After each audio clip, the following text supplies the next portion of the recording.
இளைஞர்களே, பெரிதும் பாதிக்கப்படுவோர் இளைஞர்களே, முனைவர் தாக்கு சுப்பிரமணியன் அவர்கள்.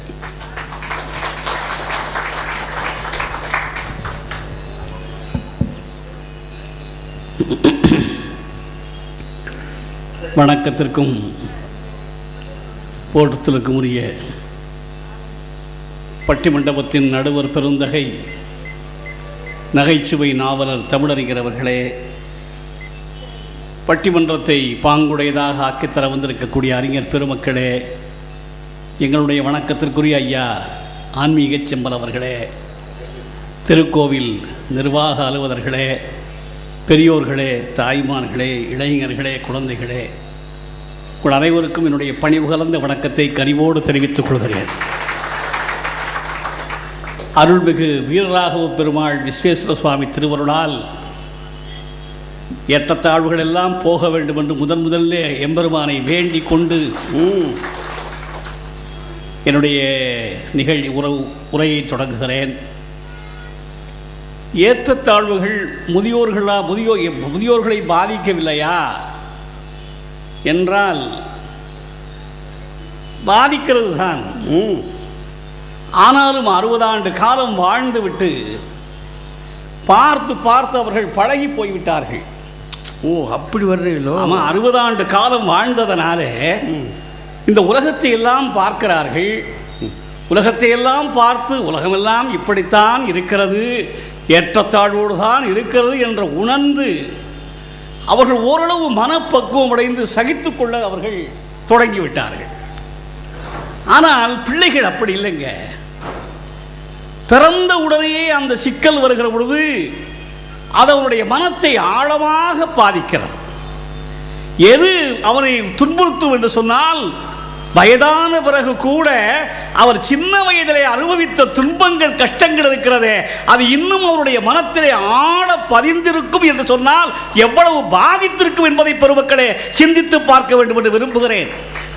உங்களுடைய பேட்டிகள் எல்லாம் நீங்கள் அடிக்கடி எதை சொல்கிறீர்கள்? நீங்கள் இள வயதிலே பட்ட கஷ்டங்களைத்தான் இப்பொழுதும் சொல்லிக் கொடுக்கிறீர்கள். என்ன அர்த்தம்? ரெண்டையும் தானே சொல்றேன் நீதிபதி அவர்களே, அதைத்தான் சொல்றேன். அது மனத்திலே ஆழ பதியுது. சின்ன வயதிலே படக்கூடிய கஷ்டங்கள், துன்பங்கள் தான் மனத்தில் ஆழமாக பதிகிறது.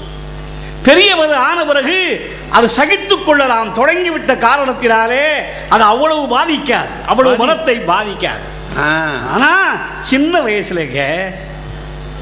வயசுல அப்பெல்லாம் யூனிஃபார்ம் வராத காலம் அது. படித்துக் கொண்டிருக்கக்கூடிய நாங்கள் எல்லோரும் படித்துக் கொண்டிருக்கக்கூடிய காலத்தில் யூனிஃபார்ம் கிடையாது. எனக்கு போட்டுட்டு போறதுக்கு ட்ரௌசர் கிடையாது. ட்ரௌசர் போட்டா பெல்ட் கிடையாது. ட்ரௌசருக்கு பின்னாலே எப்பொழுதுமே பின்னாலே தான் கிழியும், முன்னாலே கிழியாது. பெல்ட்டுக்கு தான் அண்ணா கயிறு இருக்குல்ல? ஆமா, பின்னால தான் கிழியும்.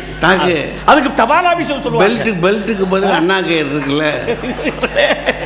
அதை ஏன் கேட்குறீங்க? அது கேட்டால் தபால் ஆபீஸுக்கிறேன், பின்னால் கிழிஞ்சிருக்கு. போஸ்ட் ஆஃபீஸ் பாக்ஸ் போஸ்ட் போடலாம்ல, அப்படி கிழிஞ்சிருக்கும். அதில் ஒரு ஒட்டு போட்டு எங்கள் அம்மா ஒட்டு போடுவாங்க. ஒட்டு போட்டு அந்த ட்ரௌசர் போட்டுக்கிட்டா பெல்ட் கிடையாது, சடல் கயிறு இருக்கு பாருங்க, அதை கட்டிக்கிட்டு.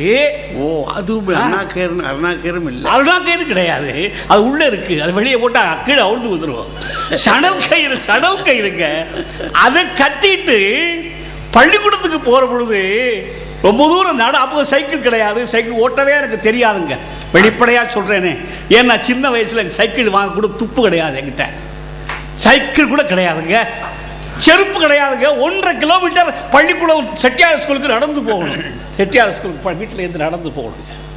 1.5 கிலோமீட்டர் 2 கிலோமீட்டர். மத்தியானம் சாப்பாட்டுக்கு வரணும், மறுபடியும் போகணும். பரீட்சை நாள் ஒரு நாளைக்கு தேர்வு, மத்தியானம் தேர்வு, மழை கொட்டுது. ஓடி போனால் பேனா தொலைஞ்சு போச்சு. பேனா எங்கே விழுச்சுன்னு தெரியல. பரீட்சாவில் போய் உட்கார்ந்தா பேனாவை காணும். பேனாவை கண்டுபிடிக்கிறதுக்கு பேனா கண்டுபிடிச்சதுனால பேனா கேட்டால் அவன் என்னை விட மோசமாக இருக்கான். அவங்ககிட்ட பேனா கேட்கலாம்னா இல்லைடா ஒரு பேனா தாண்டா இருக்குங்கிறேன்.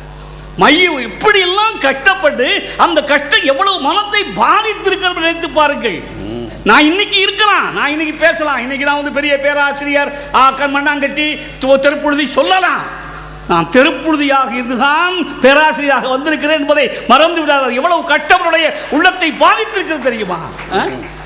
படுக்க பாய் கிடையாதுங்க. நீங்க சொன்னது உண்மை. எங்க அம்மா சேலை தான். நாங்க 7 பேர் பிள்ளைகள். எப்படி இருக்கு பாருங்க.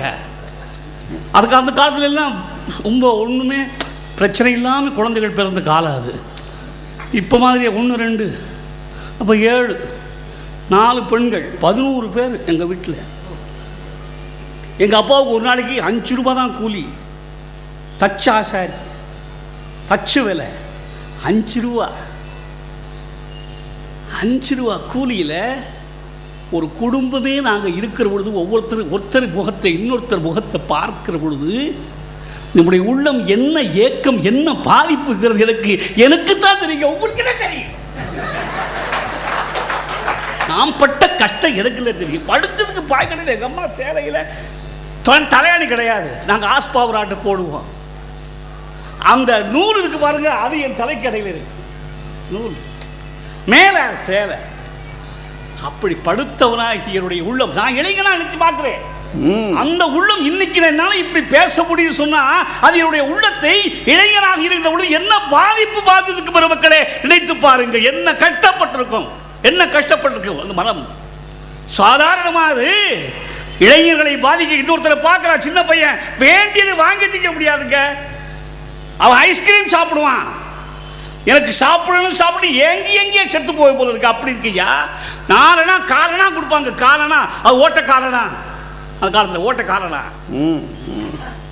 ஓட்ட காலனாங்க. காலனாக்கு பொறிகடலை வாங்கி பள்ளிக்கூடத்துக்கு போறவங்க சாப்பிட்டுட்டே போறது பொறிகடலை. அப்படி இருந்த பொழுது இளைஞர் அந்த அப்படிப்பட்ட இளைஞர்கள் பாதிக்குமா? பாதிக்கும். அதுதானே பாதிக்கும். பெரியவனாகிற பொழுது சம்பதியை பண்ண ஆரம்பிச்சிடா. பணம் வந்துடுது. அவருக்கு பெரியவராகி மூத்தவராக வயசான பிறகு பென்ஷன் வேற வருது. அவருக்கு என்ன பாதிப்பு இருக்கு? அவருக்கு என்ன பாதிப்பு இருக்கு? பிள்ளைகள்லாம் அவருக்கு காப்பாற்ற சுத்தி இருக்காங்க. அப்பா இருமுனா என்னப்பா ஓடி வர்றாங்க. இருமுனா ஓடி வர்றாயா? அப்பா இருமுனா பையன் ஓடி வர்றாயா? ஓடி வர்றாரு. அப்பாங்கிறாரு. அப்பாலாம் கிடையாது, டாடு டாடி. அம்மா இருமுனா மேம். ஆடு கத்துற மாதிரி இப்போ மேம். மேமா மேடத்துக்கு மேம், மம்மிக்கு மம். இப்படி சொல்றான். சின்ன வயசுல பாதிக்கிற பாதிப்பு வாங்கியதை வேண்டியதை வாங்கி திங்க முடியாது. அவன் என்னென்னமோ சாப்பிட்டுக்கிட்டு இருப்பான். நான் வாங்கி திங்க ஏங்குகிறோம். அந்த அந்த பாதிப்பு இருக்கிறதே அதுக்கு சொல்ல முடியுமா? அந்த பாதிப்பை உடையில ஏற்றத்தாழ்வு, உள்ளத்தில் ஏற்றத்தாழ்வு, உணவில ஏற்றத்தாழ்வு, பள்ளிக்கூடத்துக்கு சாப்பாடு கொண்டு போக முடியுமா? என்னால சாப்பாடு கொண்டு போக முடியுமா? கொண்டு போனா சின்ன பிள்ளை, வேலை விட்டு பிள்ளை ஒரு சாப்பாடு, பணக்கார வீட்டு பிள்ளை ஒரு சாப்பாடு. பணக்கார வீட்டு பையன் கிட்ட உட்கார்ந்துறான். அவன் சாப்பாட்டை பார்க்கிற பொழுது ஐயோ எனக்கு சாப்பிடுவதற்கு சாப்பாடு கூட கிடைக்க, வீட்டில் என்ன நிலைமைன்னு பிள்ளைக்கு தெரியாதுல்ல. ஒன்றும் இல்லைங்க. பணக்க எப்படி கஷ்டம் தெரியுமா? எங்கள் அப்பாவுக்கு கையில் ஒரு கட்டி அது ஆபரேஷன் பண்ணியிருக்கார். கிட்ட பெரிய பணக்கார் எங்கள் பெரியப்பா. 5 ரூபா போய் கேட்டேன். நான் கடன் கேட்டேன். 5 ரூபா கொடுங்கப்பான்னு சொல்லி. காசெல்லாம் கிடையாது போடா. இப்போ வந்துருப்பாரு. இப்போ போயிட்டாரு, போய் சேர்ந்துட்டாரு. எல்லாருமே போயிட்டாங்கன்னு வச்சிருங்க. காசெல்லாம் கிடையாது. நான் தான் போய் கேட்டேன். கேட்டவன்னா அன்னைக்கு சமையல் கூட வீட்டில் கிடையாது. என்ன மனசு பாடுபட்டுருக்கிறது பெருமக்களே, சிந்தித்து பாருங்க. சும்மா பெரியவங்களுக்கு அது பாதிக்காதுங்க. சின்ன இப்போ நான் இன்னைக்கு ஓரளவு நான் வசதியாக இருக்கேன். அண்ணனுடைய தயவினாலே நான் இன்னைக்கு ஓரளவு வசதியாக இருக்கேன். நான் அதில் சொல்றது தப்பு சொல்ல முடியாது. நான் வசதியாக தான் இருக்கேன். எங்கள் அண்ணன் கொடுக்குற பிச்சை வசதியாக இருக்கேன். அப்படி சொல்லாத, சொல்லக்கூடாது. இறைவன் நம்ம எல்லாருக்கும் போடுறோம். அன்னைக்கு ஒரு 5 ரூபா கொடுக்க பெரியப்பா இல்லையே சார், பெரியப்பா இல்லையே சார், 5 ரூபா கொடுங்க. என் மனசு என்ன பார்த்திருக்க பெருமக்களே, நினைத்து பாருங்கள். இந்த பாதிப்பு சின்னவர்களுக்கா பெரியவர்களுக்கா? பெரியவர்களுக்கு பாதிப்பே கிடையாதுங்க. பழகி போனவர்கள் அவர் கிளி ஜோசியம் மாதிரி 2 வருஷம் கஷ்டமாக இருக்கும், அப்புறம் அதுவே உங்களுக்கு பழக்கமாக விட்டுருவான். அது மாதிரி சிறு வயதில் பாதிக்கிற பாதிப்பு இருக்கிறதே அதுதான் அதிகமாக பாதிக்கும். கடைசி வரைக்கும் அது மனசில் நிற்கும். அந்த பாதிப்பு கடைசி வரைக்கும் நிற்கும். முதியோர் வரக்கூடிய பாதிப்பு இடையில் வந்து போகக்கூடிய பாதிப்பு கடைசி வரைக்கும் நிற்கக்கூடிய பெரிய பாதிப்பு இருக்கிறதே அது இளமையில் வரக்கூடிய பாதிப்பு தான் என்பதை மறந்து விடாதீர்கள். பெருமக்களே, சான்றோர்களே, பெரியவர்களுக்கு பாதிப்பு அதிகம் கிடையாது. அதனால் தான் நிம்மதியாக நாம் உட்கார்ந்துருக்கிறோம். நிம்மதியாக இங்கே உட்கார்ந்து காரணம் என்ன? பெரியோர்களாகி உங்களுடைய மனம் பக்குவப்பட்ட மனமாகிவிட்டது. சிறியவர்களுடைய மனம் பக்குவம் இல்லாத மனம், அங்குமிங்கும் அலைபாயக்கூடிய மனம். அந்த மனம்தான் அதிகமாக பாதிக்குமே தவிர சரணப்பட்ட மனம்தான் பாதிக்குமே தவிர சரணம் இல்லாத மனம் பாதிக்காது. ஆகிறாரே என்ன செஞ்சாலும் பையன்தானே செய்கிறான் என்று பொறுத்து கொள்ளக்கூடிய மனப்பான்மை பெரியவர்களுக்கு உண்டு. சில பெரியவர்கள் சில பிள்ளைகள் தப்பு பண்ணுகிறார்கள், நான் மறுக்க மாட்டேன். பெரியவருடைய மனம் அப்பொழுது புண்படுவதற்கு வாய்ப்பு இருக்கிறது.